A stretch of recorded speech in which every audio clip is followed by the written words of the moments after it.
اللہ تعالیٰ کے پاس لاکھوں کروڑوں اربوں فرشتے ہیں جو اللہ تعالیٰ کی عبادت کرتے ہیں، اللہ تعالیٰ کے حکم کو جلدی سے تعمیل کرتے ہیں۔ رات دن وہ اللہ تعالیٰ کی تسبیح کرتے ہیں، نماز پڑھتے ہیں، عبادت کرتے ہیں، کروڑوں لاکھوں اربوں فرشتے ہیں۔ اللہ تعالیٰ کو تمہاری عبادت کی اور نماز کی ضرورت نہیں ہے، اللہ تعالیٰ بے نیاز ہے۔ نماز اگر پڑھتے ہیں تو ہم اپنے فائدے کے لیے پڑھتے ہیں، ذکر اگر کرتے ہیں تو ہم اپنے فائدے کے لیے کرتے ہیں، تاکہ ہم آخرت میں اللہ تعالیٰ کے پاس کھڑے ہو سکیں، کامیاب ہو سکیں، اللہ کے رسول صلی اللہ علیہ وسلم کو منہ دکھانے کے قابل بن سکیں۔ اس لیے اللہ اور اس کے رسول کی اطاعت، قرآن و حدیث کی اطاعت، جو اللہ اور رسول کا فرمان ہے، اس پہ چلنے کے لیے ہم کو پاپڑ بیلنا پڑتا ہے، تکلیفیں جھیلنا پڑتا ہے، تب کہاں جا کے زندگی کامیاب ہوتی ہے۔ اور انسان کو پیدا کرنے کا اللہ کے پاس فرشتے تو بہت ہے عبادت کے لیے، پھر انسان کو کیوں پیدا کیا؟ انسان کو اللہ تعالیٰ نے پیدا کیا، آپس میں حسن و سلوک، پیار، محبت، خلوص پیدا کرو، ایک دوسرے کے ساتھ حسن سلوک سے برتاؤ کرو، خوشحالی سے زندگی گزارو، پیار محبت کو بانٹو۔ اس کے لیے اللہ تعالیٰ نے انسان کو پیدا کیا کہ تم آپس میں مت لڑو، مت جھگڑو، اللہ کے سرزمین کے اوپر فساد مت پھیلاؤ۔ ایک اچھا موقع آیا کہ آج کا بیان وہ تواصو بالحق کے اوپر ہے، اور عمر کھیڑ شہر کے اندر حالات خراب ہوئے۔ اس طرح کے حالات سارے ہندوستان کے اندر بار بار خراب ہوتے رہتے۔ تھوڑا اسلام کے آئینے میں اس بات کو بھی دیکھنے کی ہم کوشش کریں گے کہ کیا اس طرح کے فسادات، کیا اس طرح کے دنگے، لڑائی جھگڑے، اس بات کی اسلام اجازت دیتا ہے؟ یہ بات تو ضرور ہے، اور یہ بات کو مانتے ہیں کہ ہندوستان کے اندر مسلمان سکون سے نہیں ہیں، چین اور امن سے نہیں ہیں، تکلیفیں پہنچائی جا رہی ہیں، مگر اس کا مطلب یہ نہیں ہے کہ تم اسلام کو چھوڑ کر، اللہ اور اس کے رسول کے احکام کو چھوڑ کر کچھ بھی کر بیٹھو، زمین کے اندر فسادات پھیلاؤ۔ اللہ تعالیٰ نے سورہ نمبر 35 کے اندر آیت نمبر 5 میں سمجھا کے بولا ہے کہ اللہ تعالیٰ نے کہا کہ اللہ کو فساد، زمین کے اوپر فساد برپا کرنا پسند نہیں ہے، فساد برپا کرنا پسند نہیں ہے۔ اور پھر ہمارے نبی صلی اللہ علیہ وسلم نے کیا فرمایا کہ جب تمہارے اوپر کوئی لڑنے کے لیے آئے، کوئی تلوار لے کر آئے، کوئی تم کو مارنا چاہتا ہے، لڑنا چاہتا ہے، اس صورت میں جب لڑائی پیدا ہو یا جنگ کے لیے کھڑے ہونا ہو تو یاد رکھنا کہ بوڑھوں کے اوپر حملہ نہیں کرنا ہے، یاد رکھنا بچوں کے اوپر حملہ نہیں کرنا ہے، یاد رکھنا عورتوں کو تکلیف نہیں دینا ہے، ایذا نہیں پہنچانا ہے، یاد رکھنا کہ اس سرزمین کے درخت کو نہیں کاٹنا ہے جہاں تم لڑ رہے ہو، جنگ ہو رہی ہے، یاد رکھنا کہ وہاں کے پتوں کو نہیں توڑنا ہے، یہاں تک کہ فرمایا کہ وہاں کے فصلوں کو اور زمین کو ایذا نہیں پہنچانا ہے، زمین کو نہیں جلانا ہے۔ تو پھر جنگ کس سے لڑی جائے؟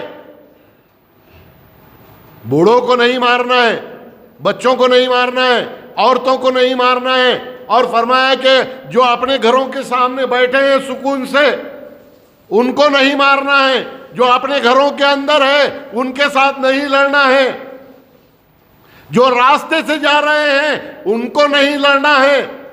تو پھر لڑنا کس سے ہے؟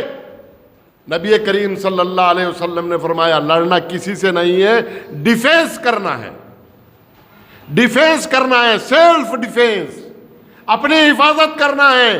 اگر کوئی تلوار لے کے، بندوق لے کے، بم بارود لے کے، لکڑی لے کر تمہارے اوپر حملہ کر رہا ہے تو تم اپنی جان بچانے کے لیے اس کے اوپر حملہ کر سکتے ہو، اس سے لڑ سکتے ہو۔ آئی بات سمجھ میں؟ بات سمجھ میں آئی کہ بوڑھے کو نہیں مارنا ہے، بچے کو نہیں مارنا ہے، عورت پہ حملہ نہیں کرنا ہے، اس کو تکلیف نہیں پہنچانا ہے، جو اپنے گھروں کے سامنے بیٹھا ہے سکون سے اس کو نہیں مارنا ہے، اس سے نہیں لڑنا ہے، راستے سے جانے والے کے خلاف نہیں لڑنا ہے۔ تو لڑنا کس سے؟ کسی سے نہیں۔ تو پھر سیلف ڈیفینس کرنا ہے کہ کوئی تم کو مارنے آئے تو تم اپنی جان بچانے کے لیے، اپنا ڈیفینس کرنے کے لیے اس کے اوپر حملہ کر سکتے ہو۔ آپ کہیں گے کہ پھر جنگ بدر، جنگ احد اور جنگ تبوک اور نہیں جانے کتنی جنگیں ہوئی، تو پھر ہمارے نبی صلی اللہ علیہ وسلم نے جنگیں کیسی لڑی؟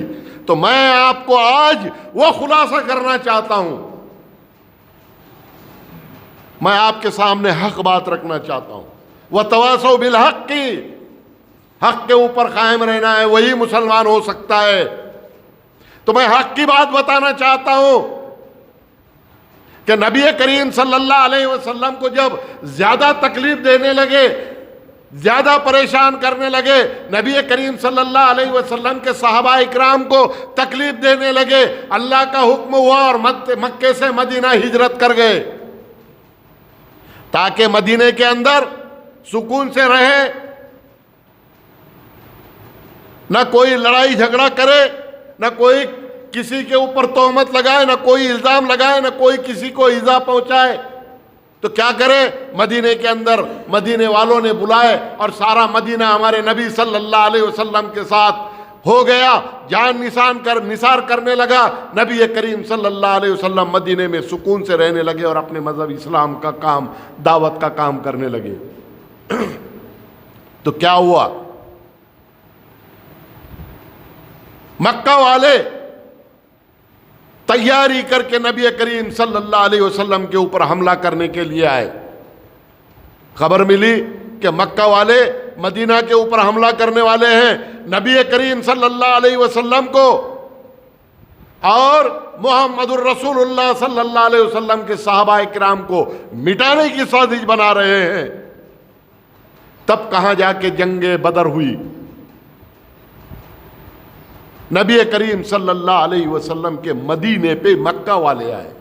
نبی کریم صلی اللہ علیہ وسلم فوج کو تیار کر کے مدینہ نے، مکہ نہیں گئے لڑنے کے لیے، مکہ والے مدینہ آئے۔ تو سیلف ڈیفینس میں جنگ بدر ہوئی۔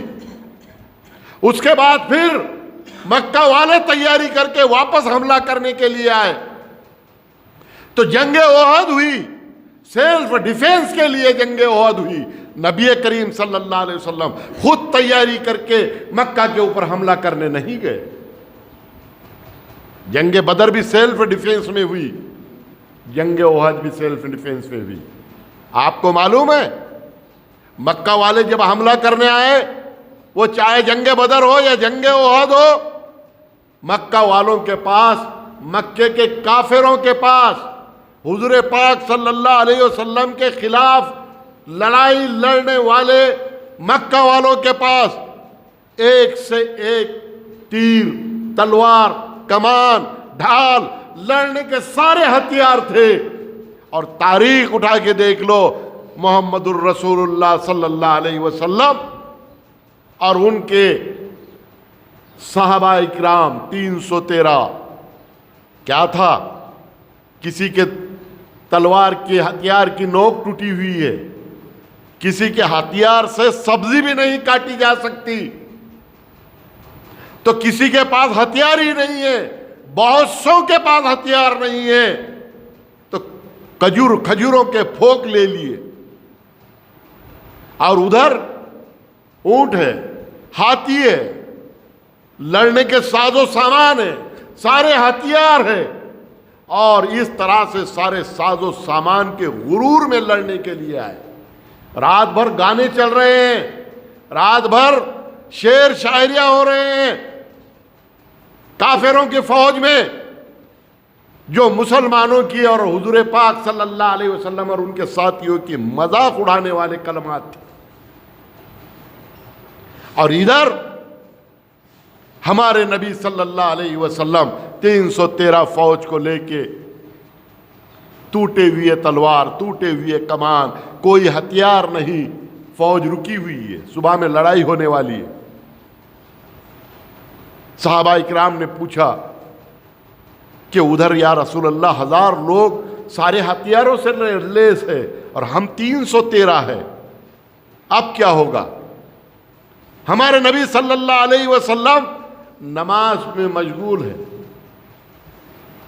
اللہ سے دعا کر رہے ہیں، اللہ تعالیٰ سے فرما رہے ہیں کہ اے پروردگار، یہ تیرے ماننے والے ہیں، تیرے دین کو بچانے کے لیے میدان میں بغیر ساز و سامان کے آئے ہیں، اے پروردگار آج یہ لڑتے لڑتے ہار جائیں، مر جائیں تو کل تیرا نام لینے والا کوئی باقی نہیں رہے گا، بس تو ہی ان کا مددگار ہے۔ اللہ تعالیٰ نے میرے نبی کی التجا سنی اور 5000 فرشتوں کو مدد کے لیے بھیجا، 5000 فرشتوں کو اللہ تعالیٰ نے مدد کے لیے بھیجا، اور ہمارے نبی صلی اللہ علیہ وسلم اٹھے اور میدان کے اندر گھوم رہے ہیں اور بتا رہے ہیں کہ یہاں ابو جہل کی لاش گرے گی، یہاں فلاں کی لاش گرے گی، یہاں فلاں کی لاش گرے گی۔ صحابہ اکرام کو ہمت دینے کے لیے کہ 313 بغیر ساز و سامان کے ہیں اور ہتھیاروں سے لیس 1000 لوگوں کا مقابلہ کرنا ہے، تو لڑنے والوں کو یہ ہمت آ جائے کہ ابو جہل جیسے اور ایسے فلاں اور فلاں اور فلاں 30 مار خاں پہلوان، بڑے بڑے مدبر، مکہ کے مانے جانے والے امیر، وہ یہاں گر کے مرنے والے ہیں، یہ ہمارے نبی بتا رہے ہیں۔ نبی حق ہے، نبی کا ہر قول حق ہے، اور صحابہ اکرام کو معلوم تھا کہ ہمارے نبی جو بتا رہے ہیں وہ قول کبھی غلط نہیں ہو سکتا، اور صبح ہمارے ہاتھوں سے یہاں ابو جہل کی، یہاں فلاں کی لاشیں گرنے والی ہیں، ان کے اندر ایک حوصلہ اور ایک جذبہ پیدا ہوا اور صبح لڑنے کے لیے، اور یہی ہوا کہ یہاں ابو جہل، وہاں فلاں کی لاشیں گری، اور 313 بغیر ساز و سامان کے، مگر وہ ایمان والے جو حق پرستی پہ قائم تھے، ان کی کامیابی ہوئی۔ اور دیکھو، اللہ اور اس کے نبی کی کوئی بات سے اگر ہم وہ بات کو ٹالتے ہیں، بھلے ہی انکار نہیں کرتے، اللہ کے حکم کو مسلمان انکار نہیں کرتا، مگر عمل بھی نہیں کرتا، ٹالتا ہے مسلمان اللہ اور اس کے رسول کے حکم کو۔ آئی نا بات سمجھ میں؟ قرآن سے انکار ہے کیا مسلمان کو؟ ہے کیا انکار؟ بتاؤ نا۔ نہیں ہے۔ مگر قرآن پہ عمل ہے کیا؟ نہیں ہے۔ اللہ کے رسول سے انکار ہے کیا مسلمان کو؟ مرنے کے لیے تیار ہے، بولے ہم اللہ کے رسول کے لیے جان قربان کرنے کے لیے تیار ہے۔ اللہ کے رسول کے سنتوں پر عمل ہے کیا؟ ہے کیا عمل؟ نہیں۔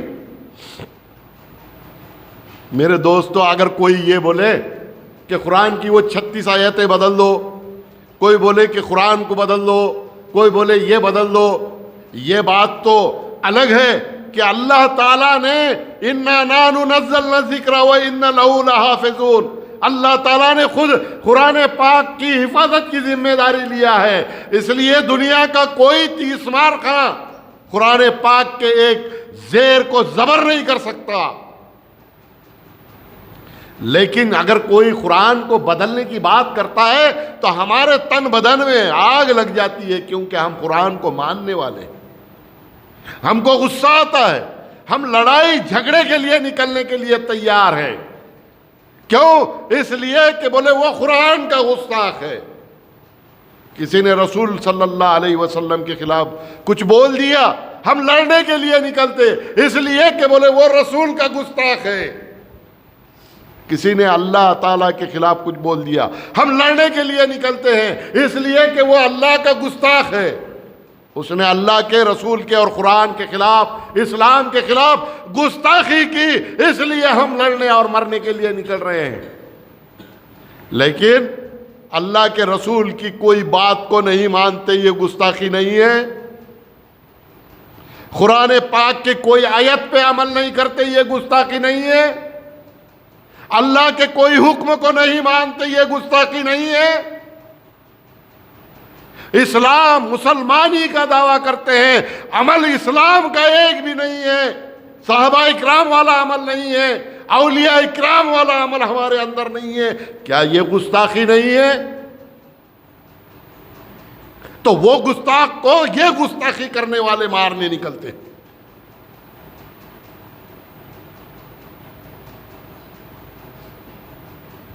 انڈائریکٹ قرآن کی، اللہ کی اور اس کے رسول کی گستاخی ہم کر رہے ہیں۔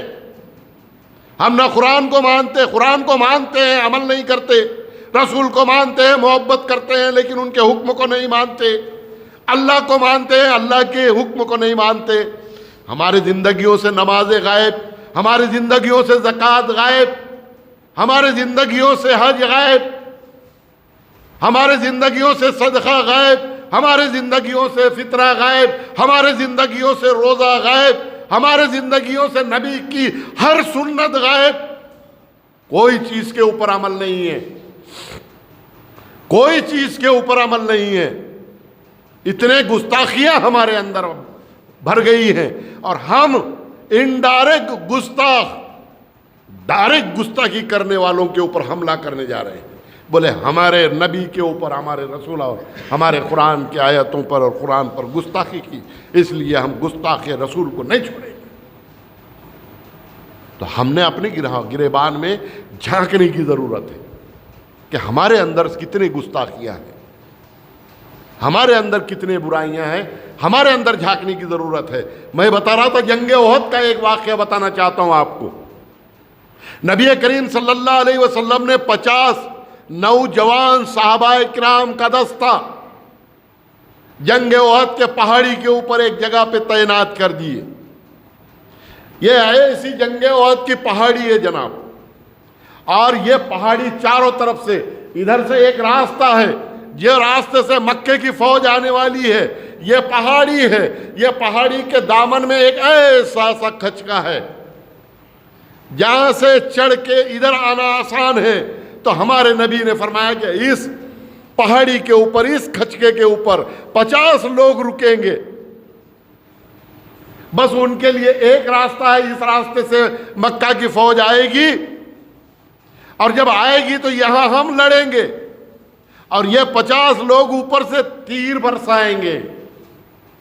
اور یاد رکھنا کہ وہ 50 لوگ جب تک میں نہ کہوں کہ اتر جاؤ پہاڑی سے، مت اترنا، وہیں پہ رہنا، چاہے ہم جنگ جیت جائے چاہے ہم جنگ ہار جائے، تم میرا حکم ہونے تک وہاں سے نہیں ہلنا۔ نبی کا قول ہو گیا کہ تم میرا حکم ہونے تک وہاں سے مت ہلنا۔ جنگ احد مسلمانوں نے جیت لی، نبی کریم صلی اللہ علیہ وسلم اور صحابہ اکرام نے جنگ احد جیت لی، اور مکہ والے بڑے ساز و سامان والے وہاں جو راستے سے آئے تھے وہ راستے سے بھاگ گئے۔ بھاگ جانے کے بعد جب جانے لگے، کچھ دور جانے کے بعد رکے وہ لوگ، کیا ہو گیا؟ وہ لوگ رکے، پیچھے پلٹ کر دیکھا انہوں نے،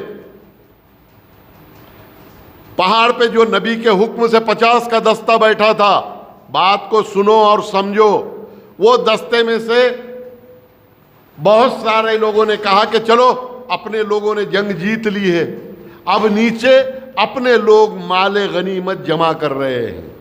دشمن کی فوج لڑتے لڑتے تلوار، گھوڑے، ان کے ساتھ کا سامان جو بھی پھینک کر جان بچا کر بھاگتے تھے، تو وہ بچا ہوا پھینک کے گئے ہوا مال، مال غنیمت چھوڑ کے گئے ہوا مال، مال غنیمت کہا جاتا ہے۔ تو صحابہ کرام جنگ جیتنے کے بعد نیچے مال غنیمت جمع کر رہے ہیں، اوپر کے لوگ مشورہ کر رہے ہیں کہ اب جنگ جیت چکے ہیں، ہم نیچے جائیں گے۔ 10 لوگوں نے کہا کہ نہیں نہیں، نبی کا حکم ہے کہ جب تک میں نہ کہوں تم اوپر سے نہیں اترنا۔ تو 40 لوگوں نے کہا کہ نہیں، نبی کا حکم جنگ جیتنے تک کے تھا، نبی کا حکم جنگ جیتنے تک کے تھا، اب تو جنگ جیت گئے۔ وہ 40 صحابہ اکرام اتر گئے نیچے اور 10 باقی رہے اوپر۔ دشمن کی جنگ میں، مکہ کی فوج میں خالد بن ولید تھے جو لڑنے میں ماہر، اپنی زندگی میں کبھی نہیں ہارے۔ جب ایمان نہیں لائے تھے خالد بن ولید رضی اللہ تعالیٰ عنہ، انہوں نے دیکھا کہ اوپر کے 50 میں سے 40 لوگ اتر گئے، 10 ہی باقی ہے، تو انہوں نے آواز لگائی کہ پلٹو، واپس پلٹو۔ نبی کریم صلی اللہ علیہ وسلم کے سارے فوج کا اس راستے کے اوپر نظریں تھی کہ واپس اس راستے سے نہیں آنا چاہیے، اس راستے سے بے فکری اس بات سے تھے کہ ہمارے 50 لوگ تیر تلوار لے کے بیٹھے ہیں، وہ روکیں گے، مگر 40 اتر چکے تھے، 10 باقی تھے۔ خالد بن ولید نے اس بات کو دیکھ لیا اور اوپر چڑھے، 10 لوگوں کو وہاں شہید کر دیا، اور خالد بن ولید کی فوج نیچے اتری اور جیتے ہوئے فوج کے اوپر حملہ کر دیا۔ کسی کے سمجھ میں کچھ نہیں آ رہا تھا کہ یہ راستے سے تو فوج نہیں آئی، پھر ادھر سے کون آیا، حملہ کس نے کر دیا، جب تک کہ صحابہ اکرام سنبھلتے سمجھتے اس وقت تک